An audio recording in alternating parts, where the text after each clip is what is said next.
사랑하고 축복하니 행복합니다. 축복하니 행복합니다. 요즘 오미크론이라는 게 유행을 해가지고 지금 뭐 백신을 뭐 3번 맞아도 소용없어. 3번 맞은 사람도 감염이 돼가지고 근데 이게 마찬가지입니다. 우리가 독감 예방주사 맞아도 또 감기 걸리잖아요. 그럼 똑같은 거야. 그러니까 그렇게 벌벌 떨 것도 아니고 어차피 독감으로 죽은 사람보다 덜 죽었어요. 그렇게 난리를 쳤어요. 그러니까 걱정 안 해도 됩니다. 일단은 우리가 관리를 잘해서 안 걸리는 게 어디 좋겠죠? 안 걸리는. 감기도 안 걸리는. 옛날에 우리 어렸을 때 그랬어요. 감기 걸리면 감기가 모든 병에 근원이란다. 그래서 감기 안 걸리게 해라. 학교에서 감기 걸리지 말라. 감기 걸리면 학교도 오지 말라. 막 그랬죠. 그거랑 똑같죠. 그랬더니 바이러스니까 다 같은 조금 색깔이 다른 것 뿐이지 다 똑같은 겁니다. 그렇기 때문에 담대하게 믿음을 굳게 서서 주님을 의리하고 주님은 우리에게 주신 복과 저주를 우리 앞에 뒀다고 그랬으니까 우리가 선택하는 건 뭐가 되겠어요? 복을 선택해야 되겠죠? 생명을 선택해야 되겠죠? 그래서 사망과 저주는 다 버리고 생명과 복을 누리는 그런 삶이 되어야 될 줄로 믿습니다. 오늘 본문을 통해서 우리가 설 명제를 갖고 와서 우리가 설 성경은 한 시간 멈추고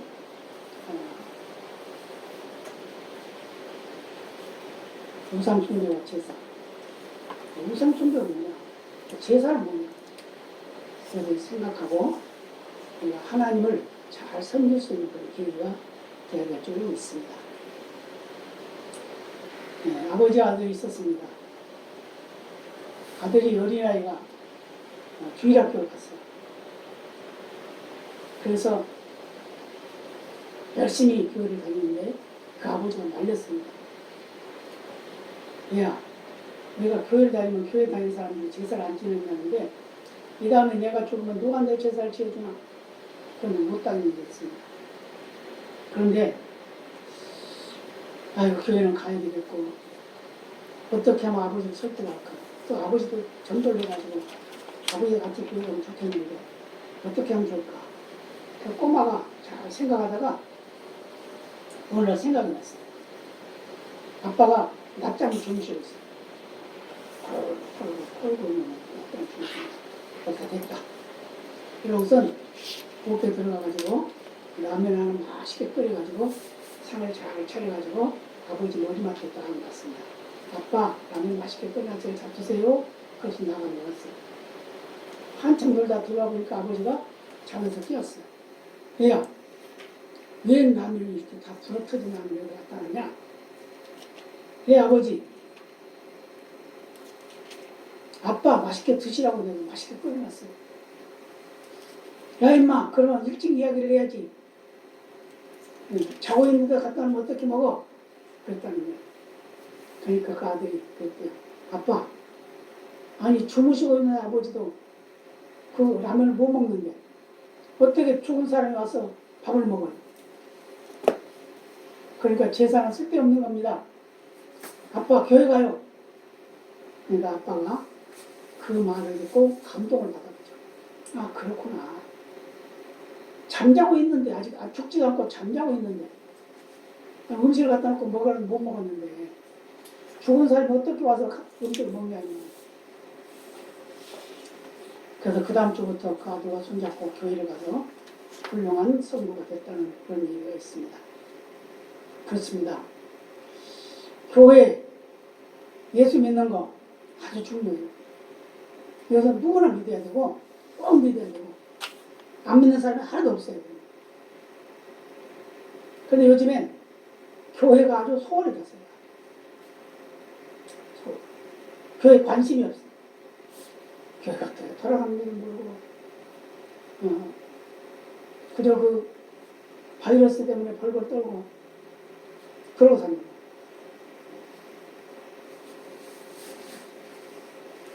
근데 또 중요한 건 이 바이러스가 9시가 넘으면 더 많이 번창하고 발광을 하고 9시 안에는 덜 발광을 하는 거예요. 참 희한하죠? 네. 12시 넘으면 큰일 나겠지. 뭐. 와글와글 해서. 그럼 뭐야? 귀신인가?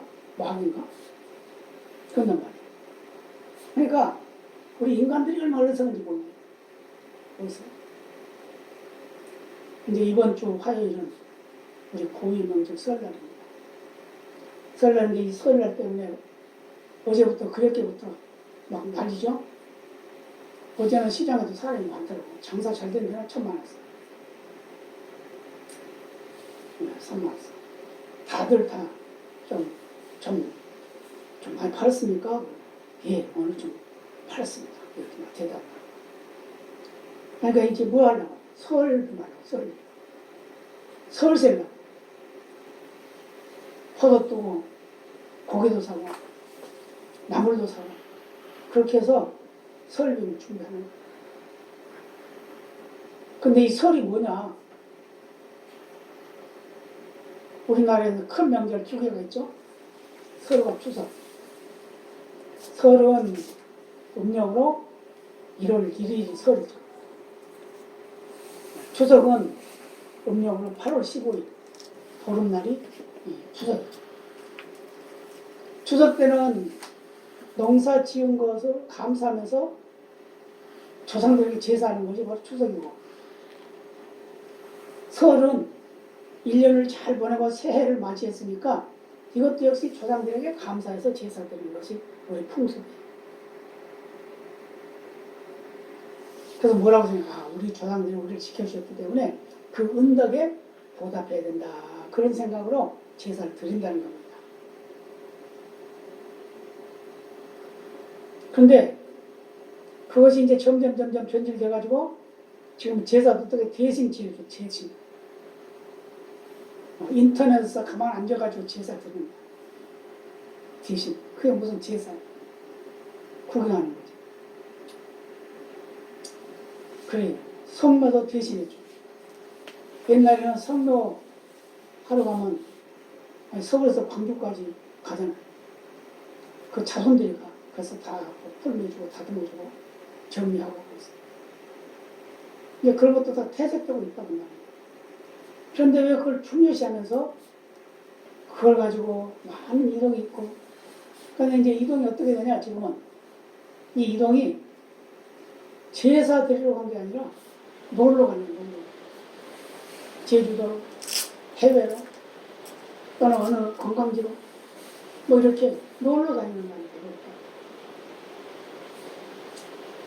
근데 원래 이 제사의 이제 이동성에 대한 것은 헤어져 있든 떨어져 있든 가족들, 부모, 형제, 친척, 친지가 다시 그 계기를 통해서 그 명절이라는 그 계기를 통해서 만나고 또 함께 안부도 묻고 함께 즐거운 시간을 갖기 위한 절기가 바로 그 절기라고 해도 되나 모르겠는데 바로 이 명절입니다. 명절.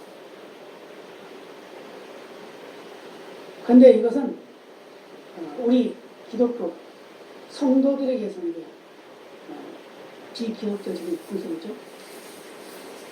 그런데도 불구하고 우리의 제사 명절을 만나려면 기독교인들이 아닌데 다 이동을 하고 또 그날을 기념하고 제사를 한다. 실질적으로 상을 차리고 제사하지 않더라도 그 제사의 형식을 따르고 있습니다. 이것은 하나님이 원하는 것은 아닌 것을 우리는 알고 있어야 됩니다.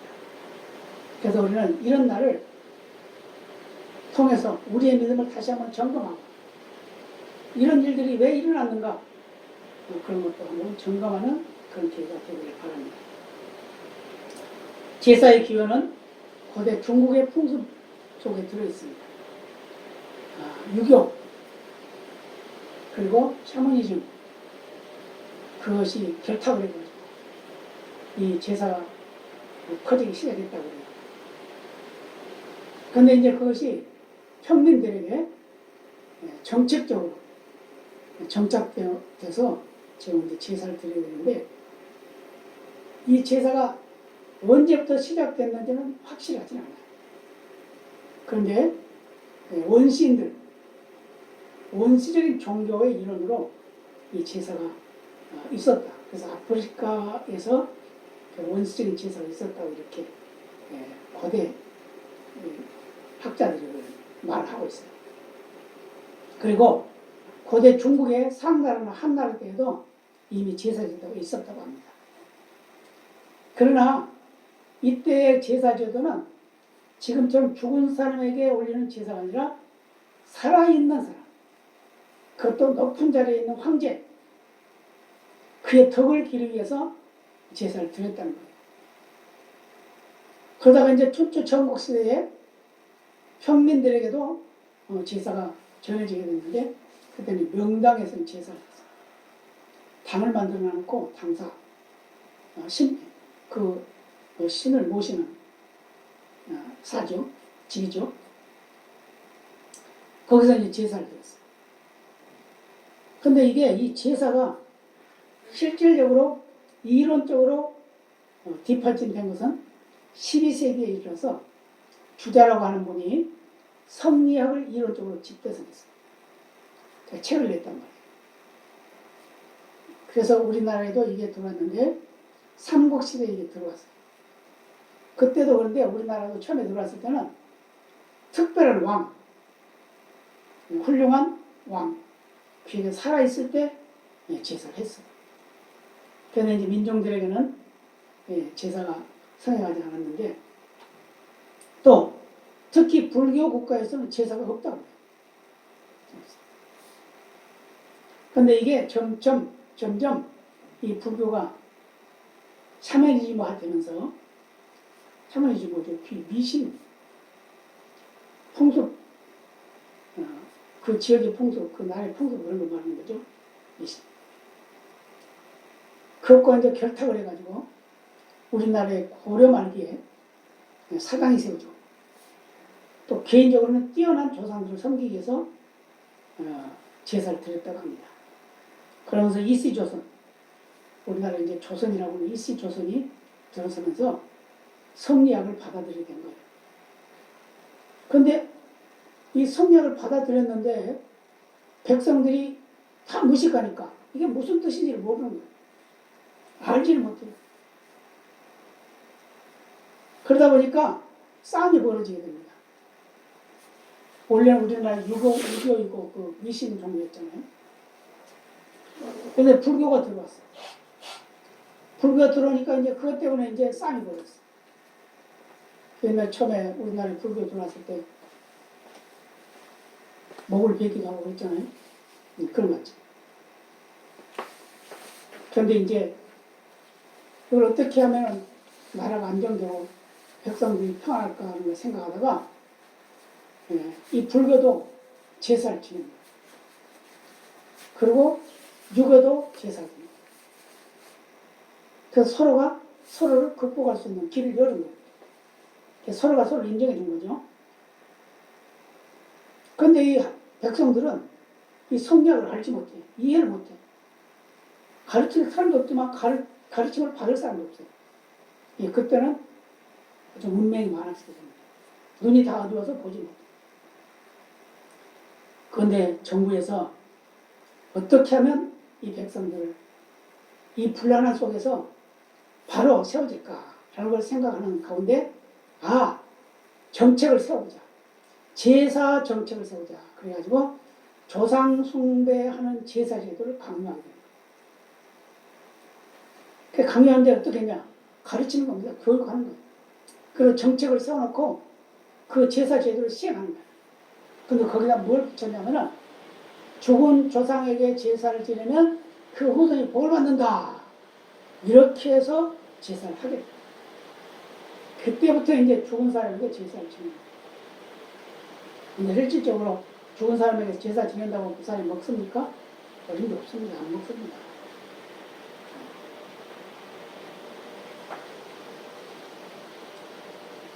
중국에서도 역시 산 사람에게 제사를 드렸었는데 그것이 생전에 살아있는 동안에 훌륭한 일을 한 사람, 이런 사람들에게 이 제사를 올렸었어요. 그러다가 이게 점점 변질돼가지고 사람에게 하는 것이 아니라 이제 죽은 사람에게 하게 되는데 그게 이제 위패, 지금도 위패를 써오죠. 뭐 신주가 있고 신주는 뭐예요? 거기에 혼이 들어있다 항아리에 있어. 거기다 뭐 쌀도 담아놓고 하죠. 신주. 그리고 이제 거기다 위패를 세워.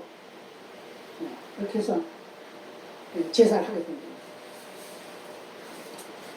이런 거 유교와 불교 또는 미신 종교 이런 것이 다 합쳐져 가지고 제사라는 제도가 이제 죽은 사람에게만 드려지는 걸로 만들어졌다는 거예요. 그런데 이것을 국가에서 권장했어. 그래가지고 이것 때문에 백성들이 아주 복잡해지게 된 겁니다.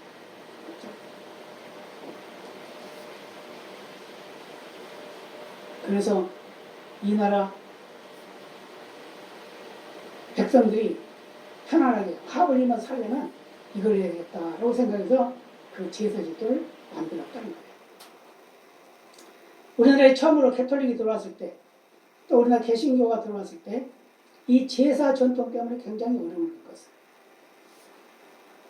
제가 외화로 드린 아버지와 아들과 이야기 마찬가지로 바로 제사제도 때문에 어려움. 예수쟁이는 제사 안 지낸다는데 나는 그럼 누구한테 받아보느냐? 그러면서 교회 못 가고 있다는 거예요. 그래서 천주교는 우리가 그럼 같이 제사 드린다고 하자. 그래서 지금도 그들은 제사를 드리죠. 그런데 이제 개신교는 어떻게 해요? 그럼 우리 추도 예배를 드리자. 사실은 추도 예배도 이것도 하나님이 원하지 않는 거예요. 죽은 사람 앞에서 제사 예배 드리는 건데 그 앞에서. 그런데 이제 목적이 하나 있어요. 뭐냐? 이럴 때 온 가족이 모이니까 이때 복음 전하자.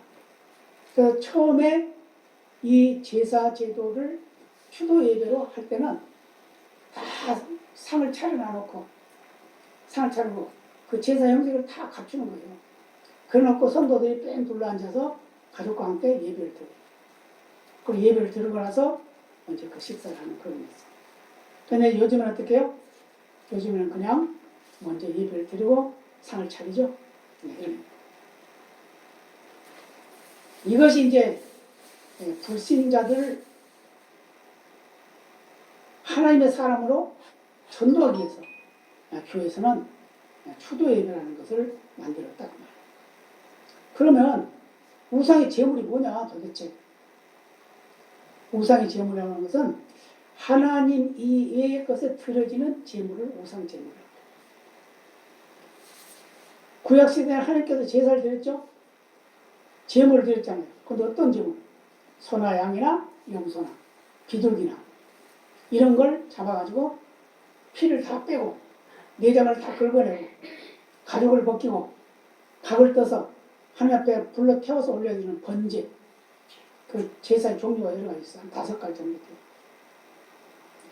또 하나님과 관계를 화목하기 위해서 화목제. 네. 이런 것들도 있어요.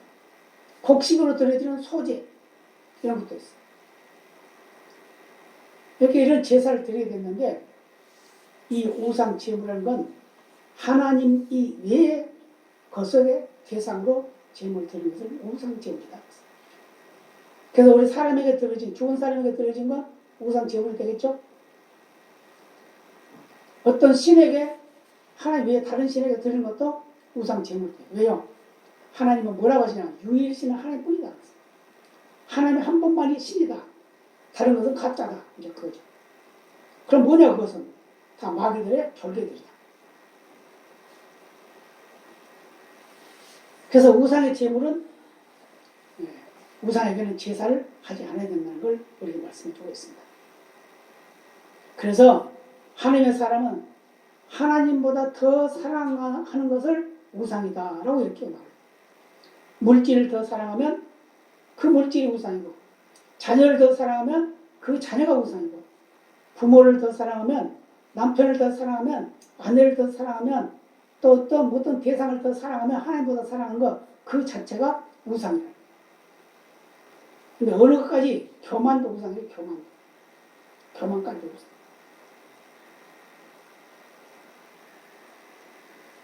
그거는 하나님께 제사 드리는 것은 감사함으로 드리는 겁니다. 감사함. 감사함으로 드려지는 제사. 형식에 대한 형식적인 제사가 아니라 감사한 마음으로, 교회 나올 때 감사한 마음으로, 예배 드릴 때 감사한 마음으로, 감사한 마음으로 드려지는 예배가 참된 예배라는 걸 말씀해 주고 있습니다. 그래서 고린도전서 10장 20절로 21절로 이런 말씀을 해요. 대저 이방인의 제사하는 것은 귀신에게 하는 것이요 하나님께 제사하는 것이 아니니 나는 너희가 귀신과 교제하는 자 되기를 원치 아니하노라. 너희가 주의 잔과 귀신의 잔을 겸하여 마시지 못하고 주의 상과 귀신의 상에 겸하여 참여치 못하리라. 그러니까 하나님의 사람은 하나님만을 중심으로 해야 된다. 그래서 우상은 뭐냐? 우상은 시편 115편 뭐 수공을 손으로 만든 것이다. 근데 뭘로? 금이나 은이나 나무나 돌이나 이런 걸로 만든 거야. 시편 115편 8절도 보면 우상을 만드는 자와 그것을 의지하는 자가 다 우상과 같으다. 그와 같으다. 시편 135편 15절에도 열방의 우상은 은금이요 사람의 수공물이라. 수공물이란 무슨 말이에요? 손으로 만들었다는 말이에요. 그런데 골로새 3장 5절에 뭐라요? 탐심도 우상뿐이다. 탐심. 이게 바로 우상. 그러면 우상 제물을 먹어야 되나 먹지 말아야 되나? 이건 뭐 말 하나만 하죠. 이제는 세상 사람들도 알아요. 우상 제물 안 먹는 거. 먹을 수 없는 거. 우상 제물을 먹는 자는 우상의 제사하는 거 다 같다고 했어요. 우리가 하나님을 알지 못할 때는 몰라서 그랬으니까 하나님이 그것을 가지고 책망하지는 않지만 알고도 그 일을 해간다고 그러면 그건 큰 잘못이에요. 명절 때 되면 믿지 않는 가족들이 있는데 어떻게 해요? 과일 같은 거 그 상에 올렸던 거 표가 나죠? 꼭지를 딱 잘라가지고 그 세우는 거 있죠. 그럼 그거 먹어야 돼? 안 먹어요? 안 먹어요. 이스라엘 백성들도 우상 제물 먹다 멸망을 당했어요. 한꺼번에 25,000명이 죽었어요. 그래서 사무엘은 사울 왕에게 이런 말씀을, 하나님 말씀을 순종이 제사보다 낫다. 하나님 말씀을 순종하는 것이 제사 드리는 것보다 낫다. 그래서 그걸 뭐라고 했어요? 말씀의 거역이 사술에 취하다. 왕관 것도 우상에 절하는 쪽이 된다. 그래서 이스라엘 백성들을 망하게 하려고 우상을 섬기게 하고 우상 제물을 먹게 하는 걸 꾀를 부리게 됐어요. 발람이라고 하는 사람. 열왕기하 21장 11절이면 유다왕 므낫세가 이 가증한 일과 악을 행함이 그 전에 있던 아모리 사람의 행위보다 더욱 심하였고 또 그 우상으로 유다를 범죄케 하였더라. 그 우상 그것 때문에 범죄하게 됐다는 거예요. 역대하 21장 11절에 보면 여호람이 또 유다 여러 산에 산당을 세워 예루살렘 거민으로 음란하듯 우상을 섬기게 하고 또 유다를 미혹해 하였다. 이렇게 나왔습니다. 역대하 21장 13절에도 오직 이스라엘 요람의 길로 행하여 유다와 예루살렘 거민으로 음란하듯 우상을 섬기게 하기를 아합의 집과 같이 하며 또 너희 아비 집에서 너보다 선한 아우들을 죽였으니 라고 이렇게 나왔습니다. 에스겔 22장 4절 보면 내가 흘린 피로 인하여 죄가 있고 내가 만든 우상으로 인하여 수두로 더럽혔으니 네 날이 가까웠고 네 연한이 찼도다. 그러므로 내가 너로 이방의 능욕을 받으며 만국의 조롱거리가 되게 하였노라. 우상을 섬기면 뭐가 된다고요? 조롱거리가 됩니다. 그래서 에스겔 22장 9절도 네 가운데 피를 흘리려고 이간을 붙이는 자도 있었으며 네 가운데 산 위에서 재물을 먹는 자도 있었으며 네 가운데 음란하는 자도 있었다 라고 이렇게 말씀하고 있어요. 이게 다 우상이에요. 우상. 그래서 우상을 섬기는 것들이 올무가 된다. 올무. 시편 106편 19절이나 36절 38절 요한계시록 2장 14절 20절에 보면 우상을 섬김으로 올무가 되어서 자유함이 없다고 했어요. 시편 78편 58절에도 우상을 섬김으로 하나님의 노를 격발했다. 요한계시록 21장 8절에도 우상 숭배자는 타는 불에 들어가서 심판을 받는다.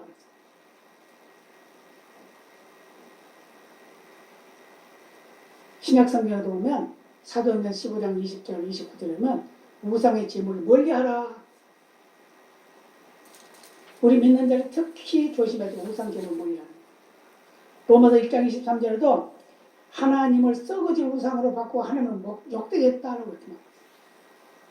에베소 5장 5절에도 우상 숭배자는 그리스도의 날에 기업을 얻지 못한다까지 말씀합니다. 고린도전서 10장 18절에도 육신을 따라 난 이스라엘 보라 제물을 먹는 자들이 제단에 참여하는 자들이 아니냐. 제물 먹는 것 자체가 우상 제단에 참여하는 것가 된다. 그래서 우상 제물을 먹지 말아야 된다. 그러면 우리는 우상 제물을 어떻게 처리해야 될까요? 정중하게 거절을 해야 되겠죠? 어느 집에서 음식을 가져왔어요. 그러면서 뭐라고 그래요? 어제쯤에 우리 아버지 제사였는데 그 떡을 좀 가져왔습니다. 그럼 어떻게 해요? 받아가지고 버려야 돼요? 정중하게 말해요. 우리는 예수 믿기 때문에 그걸 먹지 않습니다. 도로 가져가세요. 그래도 놓고 가면 어떻게 버려야 돼요? 그래서 사도 바울은 시장에서 파는 물건이 만약에 재물이라 하더라도 그것이 재물로 의심되면 아예 사지도 말고 먹지도 말지만 의심스럽기도 하지만 그거 먹고 싶어. 그럼 물어보지 말고 먹으라는 거야. 물어보지 말고. 이거 우상 재물입니까? 라고 물어보지 말라는 거야. 그냥 파는 물건인가 보다. 그럼 먹으라는 거야. 그러나 만약에 그것이 우상 재물이라는 의심이 간다든지 그것이 우상 재물이라고 말을 했다고 그러면 절대로 먹으면 안 돼. 그래서 고린도전서 8장이나 고린도전서 10장에 보면 이 우상 재물에 대해서 아주 정확하게 말씀하고 있어요.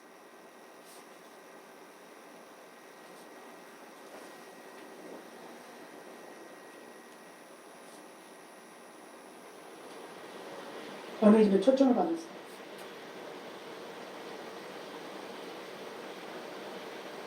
그래서 식사를 하자고 아침에 초청을 받았어요. 갔어요. 갔더니 아이고 어젯밤에 우리 어머님 제사였는 기일이었는데 그냥 아침 식사를 같이 하자고 불렀습니다.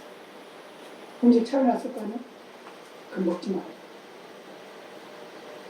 정중하게 거절해요.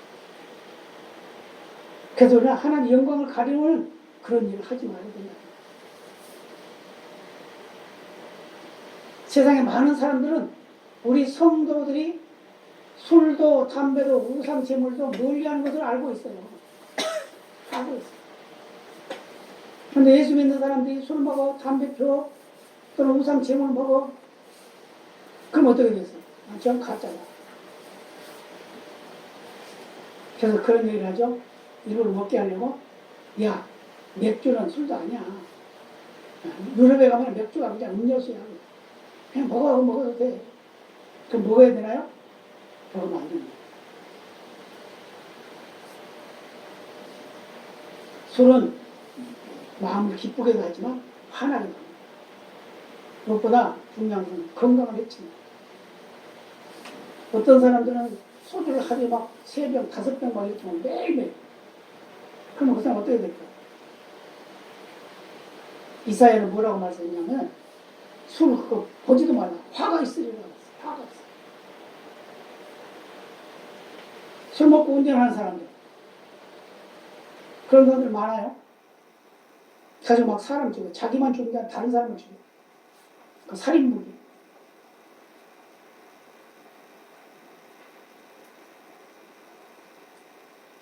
요즘에는 담배 피우는 것도 하도 제지하는 데가 많으니까 사람들이 밖에 나가서 담배를 피우죠.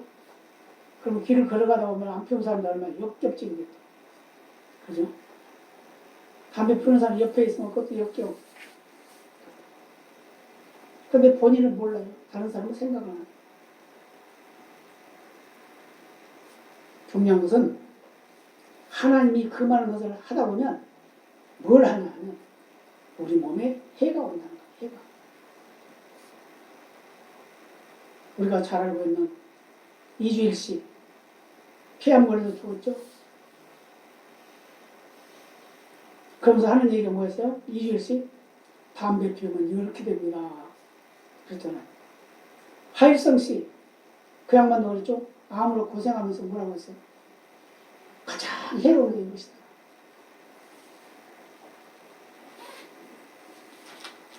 우리는 하나님과 우리의 관계를 합리화하려고 하는 그런 생각을 많이 가지고 있어요. 어쩔 수 없지 뭐. 사업을 하다 보면 어쩔 수 없어. 사람 만나면 어쩔 수 없어. 그래도 그것을 이겨내는 겁니다. 우리 몸에 해로운 것을 자꾸 하게 되면 몸을 망가뜨립니다. 엊그저께 어떤 손님이 왔어요. 자기 폐암 걸렸다. 여자분인데. 하면서 왜 폐암이 걸리셨어요? 저는 담배도 전혀 안 피우고 한 번도 피워본 적도 없는데 폐암이 걸렸다. 그럼 가족 중에 담배 피우는 사람이 있어요? 그랬더니 자기 남편이 담배를 그렇게 많이 피웠다. 그건 뭐야? 간접 흡입.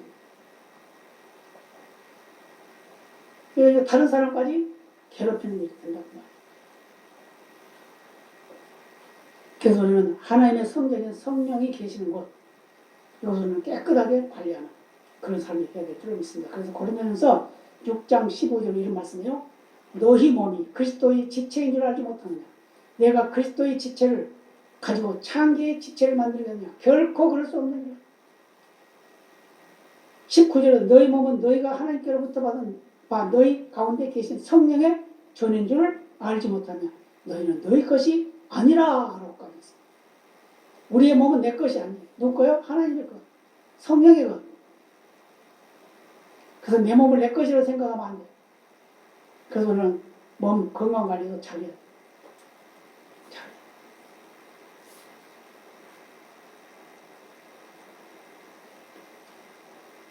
성도는 몸도 마음도 자꾸 정결하려고 애를 써요. 그래서 정결케 해서 어떻게 해야 돼요? 가장 하나님이 싫어하시는 게 뭐예요? 우상 숭배잖아요. 우상 숭배. 우상 제물 먹는 거. 우상 앞에 절하는 거. 그것은 뭐라? 귀신에게 절하는 거다. 우상에게 절하는 것은 귀신에게 하는 것이다. 귀신은 뭐냐? 마귀의 졸개들이다. 하나님의 대적자다. 그렇기 때문에 하나님의 대적자를 우리가 섬기는 꼴이 된다. 그래서 우리는 우리 속에 귀신의 놀이터가 되지 않도록 삼가 조심하는 하나님의 중심이 되는 그런 삶을 사는 우리 모두가 되어야 될 줄로 믿습니다. 다 같이 기도하시겠습니다. 아버지